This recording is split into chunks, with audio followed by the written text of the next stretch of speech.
이 얘기를 엄청 사람들이 궁금해하거든요. 그렇죠. 왜냐하면 지금의 저를 봤을 때는 사람들이 상상을 못하세요. 네, 과거의 네. 모습을. 그걸 딱 끊고 7개월, 8개월 만에 20kg 넘게 뺐거든요. 20kg를 7, 8개월 만에 네. 빼셨다고요? 네. 잠시만요. 대표님 할 말을 잃으신 거. 당신이 먹는 것이 곧 당신의 건강입니다. 당먹당 5번째 이야기를 시작하도록 하겠습니다. 오늘은 엉파 카페에서 활동하고 계신 그린이님을 모시고 이야기해 보도록 하겠습니다. 안녕하세요. 안녕하세요. 반갑습니다. 네. 그린입니다. 반갑습니다. 네.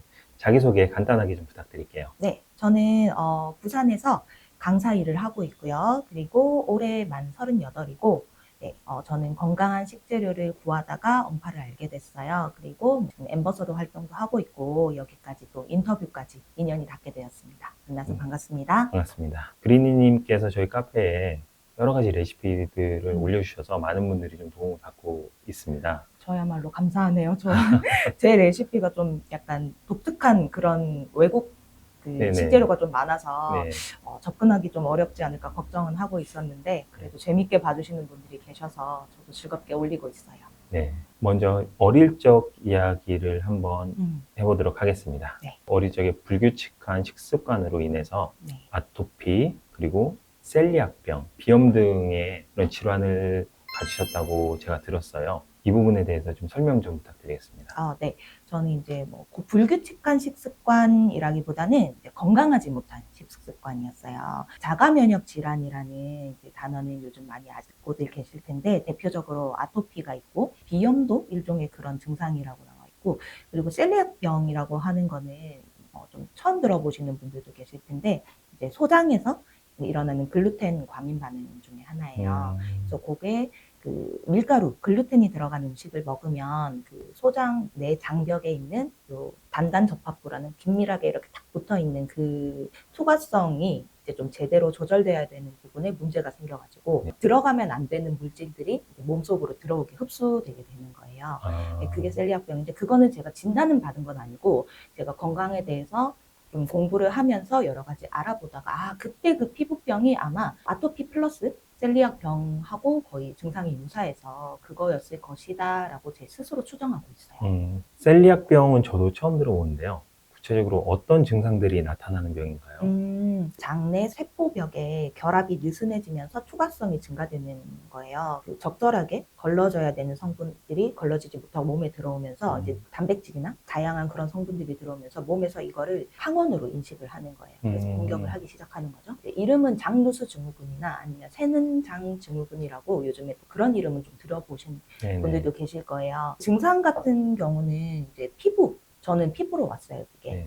그러니까 피부가 발진이 막 일어나는데 뭔가 특별하게 원인을 찾을 수가 없었어요. 그냥 엄청 가렵고 저 같은 경우는 손하고 그 다음에 팔, 얼굴은 아토피가 좀 있었고 그러니까 손 부분에 좀 심하게 이렇게 올라왔었거든요. 엄청 가렵고 밤에 특히 가렵고 그렇게 많이 가려우셨을 때 병원에 가보셨을 건데 병원에서 뭐라고 하셨나요? 그 당시에는 처음에는 이제 아토피다 이렇게 얘기를 했어요. 물론 아토피도 있었어요. 있었는데 아토피는 약간 건조했을 때 이렇게 생기는 병이잖아요. 그래서 겨울에 보통 심해진다고 알고 있는데 저 같은 경우는 계절이나 습도나 이런 것과는 크게 관계없이 그냥 그때 당시에 봤을 때는 뭔가 규칙이 없어 보이는 거예요.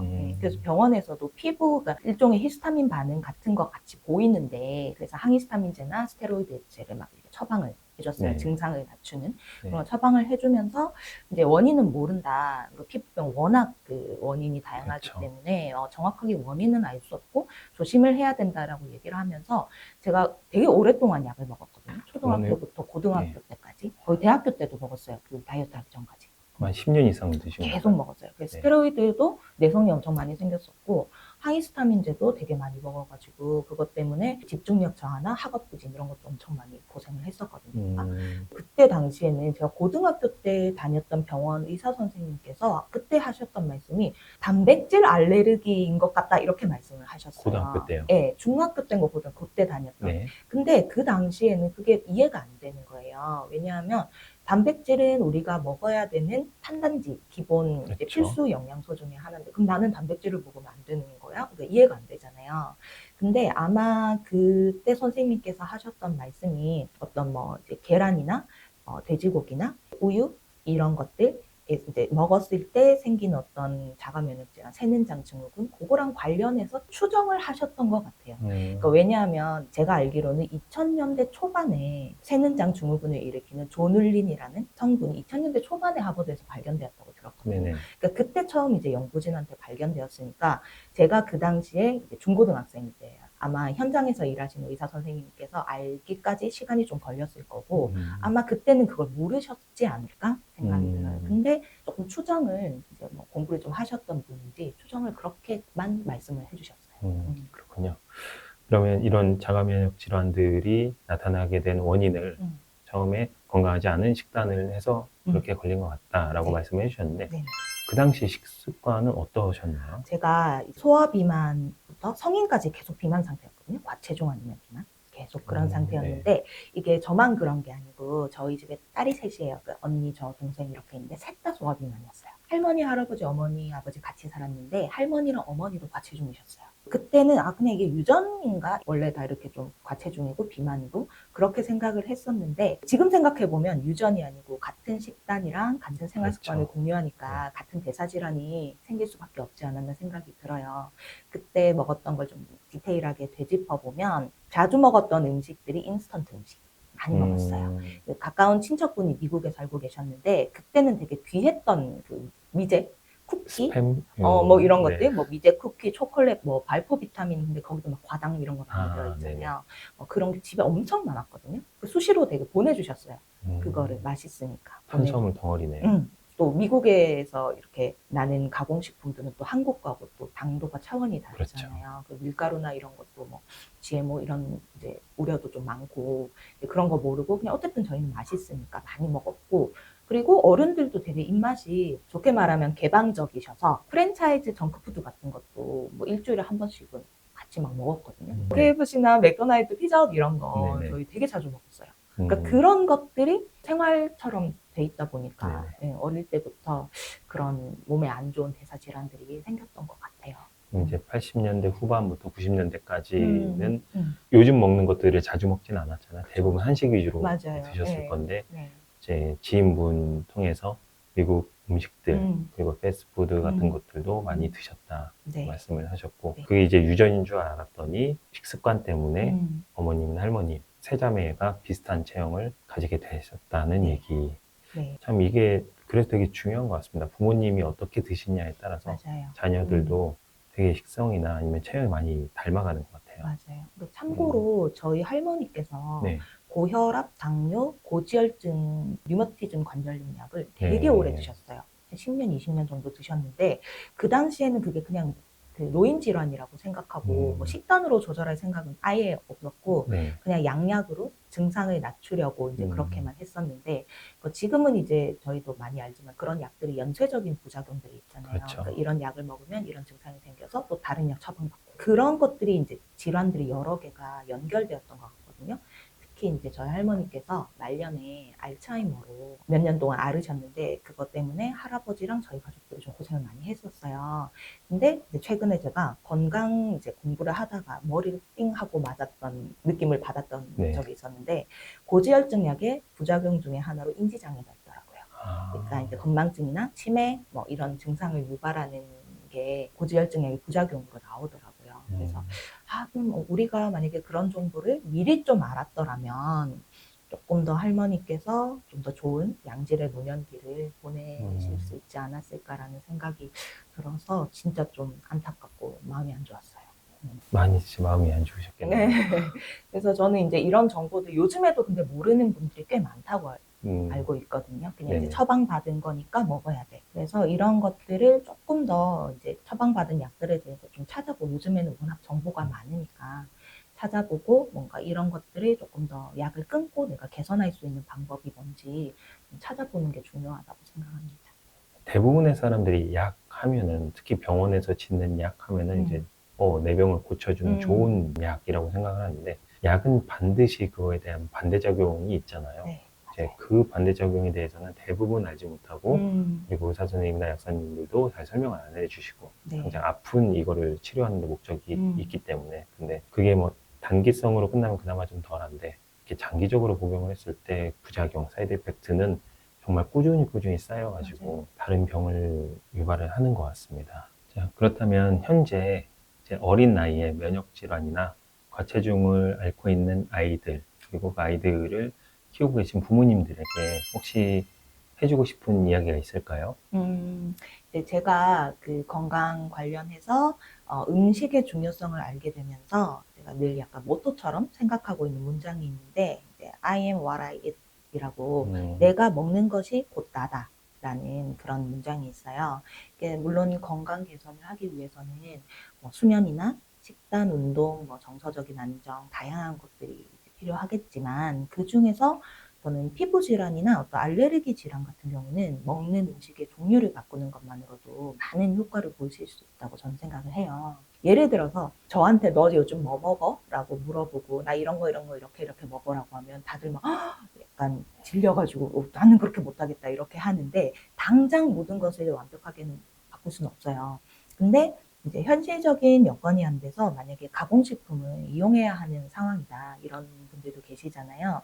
그렇다면 그 가공식품의 식품 원재료를 좀 읽고 구분하는 방법을 좀 공부하시면 좋을 것 같고 그리고 만약에 고기나 해산물을 구입한다면 사육 환경이나 양식 환경 이런 것들 좀 확인하면서 구입하는 것부터 시작하시면 좋을 것 같고 집에서 조리를 하신다면 조리하실 때 쓰는 기름이나 조미료나 아니면 조리 방법 이런 것들까지 조금 더 확장시킬 수 있지 않을까 생각을 하고 있어요. 그리고 또 저와 같은 증상으로 힘든 분들이라면 먹는 음식 중에서 가장 먼저 나쁜 기름을 좋은 기름으로 바꾸고 그러니까 제가 말하는 나쁜 기름은 그 씨앗 기름인데 화학 용매로 추출한 씨앗 고온에서 추출한 그런 것들 그거를 이제 좋은 기름으로 뭐 기버터나 목초우 기버터나 아니면은 엑스트라 버진 올리브 오일이나 코코넛 오일 뭐 이런 것들로 좀 교체를 해주시거나 그리고 밀가루 끊기 그 두 개를 좀 동시에 시작하면 좋을 것 같아요.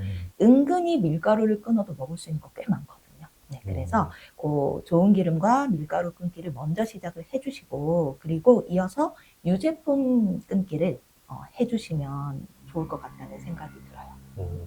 다른 질병보다도 이런 피부 질환이 음. 먹는 거에 굉장히 영향을 많이 받기 때문에 네네. 그 부분을 좀 조심하시고 네. 가장 먼저 이제 기름 먹고 있는 기름 바꾸고 네. 그다음에 밀가루를 끊어라 네. 이 두 가지를 제일 중요하게 생각하시고 말씀을 해주셨네요. 네. 그리고 혹시 아이가 집중력이나 정서적인 좀 불안까지 같이 이제 가지고 있는, 그리고 아마 그런 경우들이 꽤 있을 거예요. 네. 저도 어릴 때 그 되게 뭐 피부 되게 안 좋고 대사질환이 있을 때 집중력이 되게 안 좋았거든요. 엄청 산만했어요. 크고 나서는 그 증상이 좋아지면서 다 없어졌거든요. 그런 네. 것들이.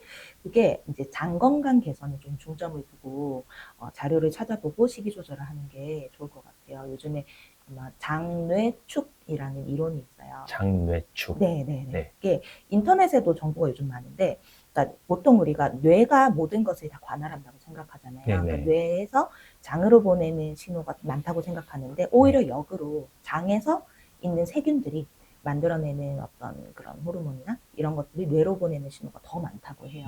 그래서 장이 우리 뇌에 직접적인 영향을 주기 때문에 이런 장 건강 개선 이런 것들도 아이를 위해서 한번 고민을 해보시는 것이 좋을 것 같고 그리고 아이가 많이 어리다면 부모님이 아이의 식단 일지를 좀 작성해 주시는 게 좋을 것 같아요. 식단 일지라고 1년 정도 쓰고 있는 건데 네. 제가 갖고 왔어요. 이거 네. 내용은 그냥 이런 거예요. 오늘 뭐 먹었다. 이런 건데 이제 어떤 음식을 먹었는지 근데 그 안에 들어간 재료들 있잖아요. 네. 그런 것들 뭐 가공식품이면 거기 재료 같은 게 나와 있으니까 그거 좀 기록하고 언제 먹었는지 몇 시에 먹었는지 그리고 먹고 난 후에 그날 컨디션이 어떤지 다음날 변 상태 어떤지 그리고 그날 그거 먹고 잤을 때 수면의 질이 어떤지 이런 것들을 이제 아이가 어리면 부모님이 기록을 해주시고 아이가 고학년 정도 이상이면 같이 쓰는 거예요. 그런 시간 가지면 아이 스스로도 식단에 대한 좀 긍정적인 변화를 스스로 좀 깨우치게 되지 않을까 생각이 들어요. 식단 얘기는 좋네요. 자기가 이제 물론 우리가 건강하게 먹어야지라는 생각은 하지만 이걸 먹었을 때 내 컨디션이라든지 변 그리고 수면까지 맞아요. 어떻게 이게 나한테 영향을 미치는지 기록을 해서 본다고 하면 굉장히 좋을 것 맞아요. 같습니다. 네. 이제 학창 시절, 이제 초등학교, 중학교, 고등학교뿐만 아니라 20대가 됐을 때도 계속 과체중을 유지하고 계셨다라고 네. 말씀을 해주셨는데 네. 네. 이게 꽤 오랜 기간이잖아요. 맞아요. 그 오랜 기간 동안에 이제 체중이 많이 불어난 상태로 있다가 음. 그러면은 이걸 줄이기 위해서 다이어트도 꽤 오래 하셨을 것 같아요. 네. 이제 이 얘기를 엄청 사람들이 궁금해 하거든요. 그렇죠. 네. 왜냐하면 지금의 저를 봤을 때는 사람들이 상상을 잘 못하세요. 네, 과거의 네, 모습을. 네. 그 솔직히 제가 아까 만으로 38이라고 했는데 아직까지도 제 인생의 절반 이상을 비만으로 살았던 거거든요. 제가 21살 때까지 네, 그랬으니까 이제 제가 처음 다이어트를 시작했던 게 2006년이었어요. 이제 그때 시작한 그 식단이 기본적으로 그때는 저칼로리 식단을 이제 저칼로리. 네, 그 칼로리 제한, 네. 그 칼로리 이제 계산해가면서 오늘 몇 칼로리 이상 먹으면 안 돼, 뭐 이런 것들. 이제 그런 것들로 시작을 했는데 보통은 이제 이런 스토리를 들으면 네. 이렇게 실패하고 막 이런 과정들이 있잖아요. 그렇죠. 근데 제가 정말 운이 좋게 한 번에 성공을 했어요. 그때가 나이가 그때 21살이었던 그쯤이었던 것 같아요. 그 전까지 다이어트는 안 하시는 한 번도 한 적이 없어요. 아, 다이어트를 안 하시다가 네. 21, 2살 때 네네네. 그 칼로리를 딱 끊는 다이어트를 네. 시작하셨는데 칼로리 굉장히 조절. 효과가 좋으신 건가요? 그게 좋았던 이유가 있었어요. 그때는 몰랐는데 지금 제가 공부를 하다 보니까 남들하고 다르게 했던 점이 있기는 하더라고요. 어떻게 해요? 일단은 제가 그때 몸무게가 최대로 많이 나가 74kg까지 나가. 제가 키가 그때 162.5. 162.5에 74kg가 그게 맥스, 인생 맥스. 그랬던 것 같아요. 근데 네. 사실 그 뒤로 그때는 그렇게 쟀을 때가 74kg였는데 네. 더 쪘을 때는 안 쟀죠, 제가 일부러. 그러니까 네네. 더 이상 내가 이제 보기 싫잖아요. 그래서 이제 안 쟀던 것 같고 그러니까 기록으로 제가 쟀던 거는 74가 맥스였어요. 인터넷 같은 걸로 되게 뭐 찾아보는 걸 되게 좋아해요. 그래서 네. 다이어트 관련돼서 막 찾아보고 하면 자료가 많은데 그 당시에는 구글링 그렇게 외국 자료들이 찾기가 좀 힘들었거든요. 어떻게 찾아가다 보니까 저탄수화물을 해야 살이 잘 빠진다라는 내용이 있더라고요. 네, 그래서 그냥 단순하게 지방 먹지 마, 뭐 먹지 마 이게 아니라 그냥 탄수화물을 좀 제한을 많이 했어요. 네. 네, 탄수화물을 거의 평소에 먹던 거의 절반을 먹고 네. 그 다음에 제일 핵심은 뭐였냐면 제가 인스턴트 음식을 먹지 말자였어요. 그 당시에는 제가 약간 내가 할 수 있는 게 뭐지? 그러니까 먹는 걸 너무 좋아해요. 그래서 무조건 안 먹는 거는 불가능하다. 내가 실패할 것 같아. 그러면 한식 위주로 좀 챙겨 먹되 밥을 좀 적게 먹고 대신에 평소에 너무 좋아하던 햄버거, 치킨, 피자, 술 이런 거를 먹지 말자라고 했어요. 그걸 딱 끊고 7개월, 8개월 만에 20kg 넘게 뺐거든요. 20kg를 7, 8개월 만에 네. 빼셨다고요? 네. 제가 2006년 12월에 다이어트를 시작해서 2007년 8월에 53kg인가? 74kg에서 네. 53kg. 정도. 아니네요. 21kg를 그 정도, 빼셨네요. 예, 21kg를 네. 빼셨네요. 대단하십니다. 근데 그렇게 하고 나서 보통은 요요가 오는 그렇죠. 게 일반적인 네네네. 스토리잖아요. 근데 제가 그게 안 왔던 이유가 그 빠지는 방식이 그냥 무작정 절식이 아니고 제 몸의 대사 질환을 고쳤던 것 같아요. 그때 인스턴트 안 먹고 술 안 먹으면서. 그럼 이거는 그냥 칼로리를 제한했다기보다는 그쵸. 탄수화물을 일단 줄이고 맞아요. 몸에 나쁜 음식들을 네, 싹 네. 끊기만 하셨는데 네. 별다른 운동도 혹시 하셨나요? 저녁에 운동을 했었는데 뭐 네. 러닝머신 하고 뭐 네네. 이제 근력 운동 좀 하고 운동도 당연히 병행을 했죠. 지금 제가 17년째 유지를 하고 있으니까 17년 동안 네. 몸무게를 계속 그때 몸무게를 계속 거의 비슷하게 왔다 갔다 하고 있어요. 음흠. 그러니까 유지어터를 17년 동안 하고 있다는 거는 요요가 없다는 거잖아요. 그렇죠. 그래서 그 지금까지 그걸 내가 어떻게 근데 그게 가능했을까라는 네. 이제 의문이 계속 있었는데 그게 최근에 건강 공부를 하면서 그때 내가 고친 게 살을 뺀 게 아니라 내 몸의 대사 문제를 고쳤던 거구나라는 것을 알게 되면서 이제 모든 게 좀 납득이 되기 시작하더라고요. 그러면 이제 아까 그 탄수화물을 줄이고 네. 나쁜 음식들을 끊고 그렇게 해서 한 8, 9개월 만에 21kg 정도를 감량을 하시고 네. 그리고 그걸 계속 지금까지 유지를 하고 계시잖아요. 네네. 근데 이제 몸무게는 거기서 더 빠지진 않고 한 상태를 계속 유지하고 계신 건가요? 제가 그때는 또 이제 여자들이 그 당시에 꿈의 몸무게 여자는 일단 그래도 40kg대까지는 내려가고 싶다라는 그런 게 있거든요. 여자 이제 50kg 넘으면 그런가요? 약간 좀 그런 게 있어요. 네네. 그러니까 지금은 약간 인식이 많이 달라졌는데 그 당시에 연예인들이 50kg 넘는 사람들이 없었어요. 프로필상으로. 다 이제 40 몇 킬로. 그래서 꿈의 몸무게는 40 몇 킬로. 이래서 그때까지 뺀 적도 있어요. 그때 완전 초절식해가지고. 그때. 했는데 49kg까지 딱 갔는데 딱 거울로 봤을 때 내 모습이 너무 피곤해 보이고 몸이 안 좋아 보이는 거예요. 그래서 이거는 나한테 맞는 적정 몸무게가 아닌가 보다라고 생각하고 다시 제 이제 사이클에 제가 건강하게 생활할 수 있는 어떤 그 정도의 운동량과 이제 식이 이런 걸 하다 보니까 지금 한 53 요 정도 왔다 갔다 하고 있어요. 그러면 잠시만요. 대표님 할 말을 잃으신 거. 이렇게 한 8개월 정도 기간 동안 20kg 정도를 감량하시고 나서 몸무게는 굉장히 많이 줄어들었잖아요. 네. 그러면은 처음에 말씀하셨던 몸에 안 좋았던 그런 질환들은 어떻게 바뀌셨을까요? 일단 피부 아토피나 이제